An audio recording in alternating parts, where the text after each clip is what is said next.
You know, it dawned on me that a bunch of restaurants I've reviewed here have since gone out of business, so let's pour one out for those that are no longer with us. Because despite my being a solid gold asshole, creating and operating any business, especially a restaurant, is extraordinarily difficult, and even in failure, deserves a modicum of respect. So let's take a moment to pay our respects and say goodbye to those who are no longer with us.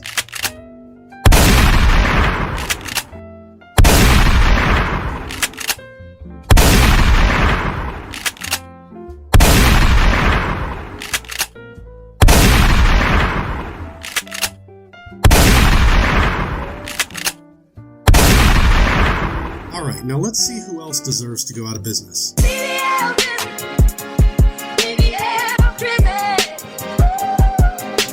Chewies is a regional Tex-Mex chain with more than 100 locations in 15 states. The Elvis-themed Mexican... Wait, what? Elvis-themed Mexican. Who wrote that? The Elvis Presley Memorial Combo? Elvis Green Chili Fried Chicken? Am I on drugs? Am I crashing out? So, a Chewies recently opened up here. We went there, saw a mob of people waiting to be seated, and left. We came back a week later and were served some chips and salsa, and listen to me, One of the running themes for this series has been my unending complaints about food that's under-seasoned. Well, Chewies decided to make up for this and every other restaurant anywhere by serving us the saltiest tortilla chips in recorded history. There may have been more salt than corn. I'm talking, you take a bite, one eye immediately starts twitching, and you contemplate how many hours that single bite just shaved off your life.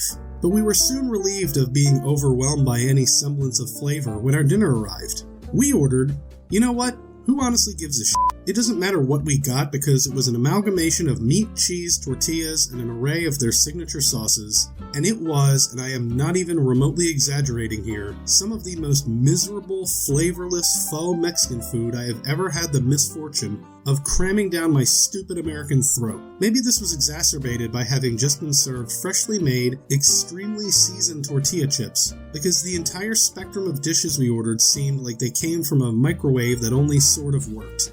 Nothing was hot. In fact, it barely scratched the surface of planet lukewarm. The meats, chicken, steak, and beef, were all different variations of awful. But the star of the show was the ground beef, by not only being completely unseasoned, but tasting like it was cooked sometime during the Carter administration. And the sauces, Chewy's claim to fame? I've never seen so much effort put into describing something on a menu, only for it to deliver on tasting exactly like nothing. No heat, no spice, even the ones being described as being spicy. They each tasted like they bought jarred chili sauce from the store, used it all, filled up the jar with water, and dumped it on the plate. This is a joke. Chewies is an absolute f***ing joke. I don't know if I missed something crucial about the appeal of Chewies. Like you're supposed to drag your family there and chug cheap margaritas until the food tastes good. But there are plenty of other places to do that and not feel totally ripped off by some of the worst Tex-Mex I've yet to encounter. They are easily in the absolute rock bottom tier of Mexican food in Conway, 1 out of 10.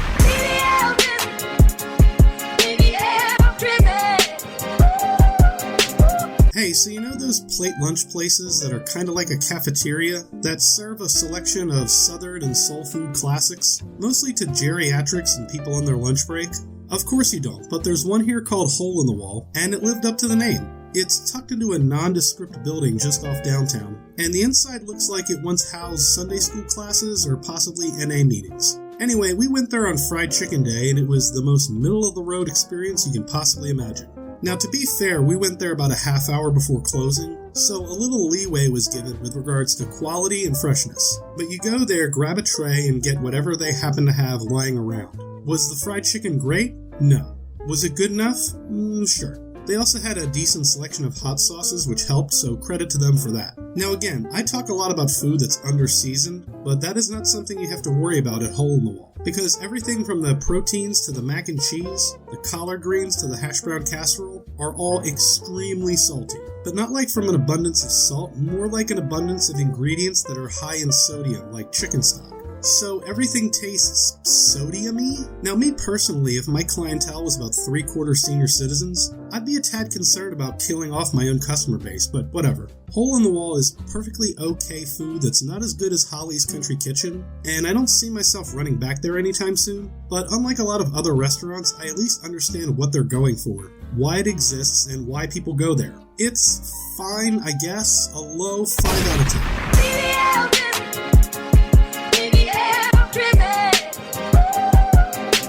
This episode's venture to Little Rock took us to BBB, which stands for Big Bad Breakfast. And okay, let's pause right there for a minute and think about what I just said, because this is an example of a phenomenon I've noticed here in the South. Starting a business is incredibly difficult in any economy, but for some reason some people here choose to add an extra layer of difficulty by giving their business the worst names you can possibly imagine. Here's a tattoo parlor I found called Rusty Needle Tattoo. The Rusty Needle. Literally the very last thing you want to imagine when getting a tattoo, apart from maybe hepatitis. With the entirety of language and communication to select from, this is what they chose to name themselves. So for you future entrepreneurs out there, if you're wondering if something is a bad name to give your business, one simple way to check is if some asshole like me could use your own name to negatively describe what you do. Like say, I went to Big Bad Breakfast and got a Big Bad Breakfast. You should probably reconsider that name. Anyway, we went to Big Bad Breakfast and it was strange. The best way I could describe it is, it's like a brunch restaurant that's ashamed of being a brunch restaurant. You know, it's like that guy who's gayer than 8 Broadway musicals, but is insecure about his masculinity and tries way too hard to overcompensate for it in unhealthy ways. Oh yeah, well this gay guy will kick your ass. And I'm like, Brian, calm down. Nobody cares if you're gay and ride a motorcycle. What was I talking about? Oh yeah, so we go there in order, and let me start by saying that they serve a damn fine cup of coffee. But according to their menu, that comes from Royal Cup Coffee in North Little Rock, so they deserve more of the credit. But the breakfast was fine too. I got the cat head biscuit. What the f*** is with you people in these names? It was biscuits and gravy with fried chicken, and it was fine. I just wish I got something lighter, and that was my bad. The gravy was decent, albeit a little under-seasoned and a little on the thick side for my liking. Overall, Brazilian butt lift is fine, it just really isn't my scene, and I doubt I'd ever go there again. I personally prefer my breakfast spots to lean towards 1950s diners vibes. While Big Bad Breakfast is more Big Bang Theory, Funko Pop dolls, or like if Reddit opened a brunch restaurant. 6 out of 10.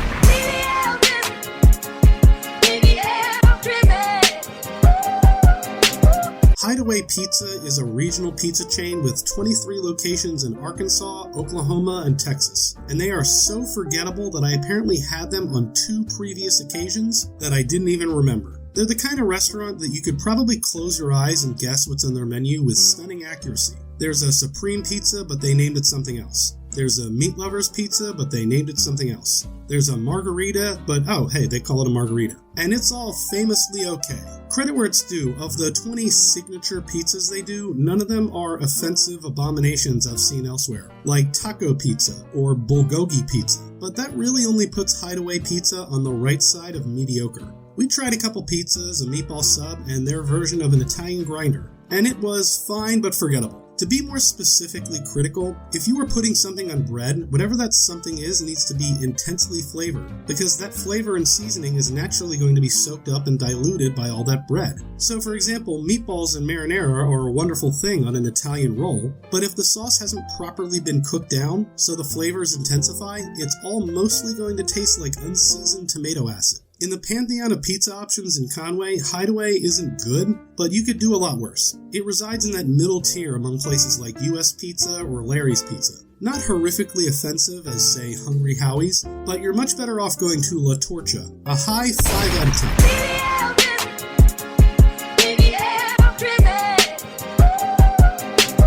Daddy's Smackin Wings and Things is an unfortunately named food truck, specializing in wings and trying their hardest to go viral by offering items like peanut butter and jelly wings, fruity pebble wings, and smackaroni. But let's back up for a minute and again talk about the name of the business because, and I am sorry to say this, but it is the year 2025 and you simply can't call your business Daddy's anymore. Because whether you like it or not, there are too many connotations associated with that now. And if you don't believe me, here you go. Oh yeah, give me your hottest, sauciest wings, Daddy.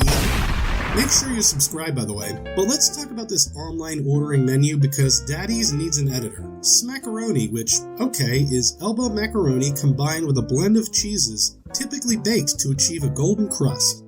Typically? Does that mean that's what other people usually do, but you don't? Or that's typically done to achieve a golden crust, but we do it to appease the ancient Sumerian god of the underworld?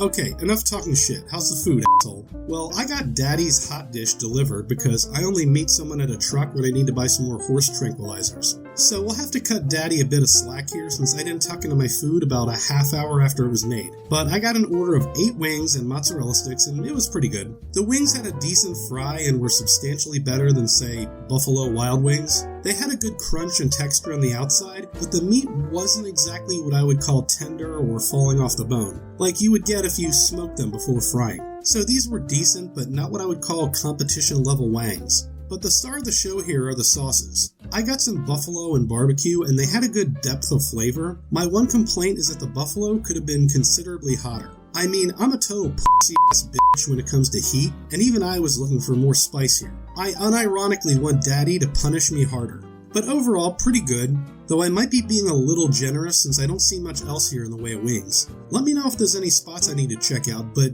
Daddy gets a 6 out of 10.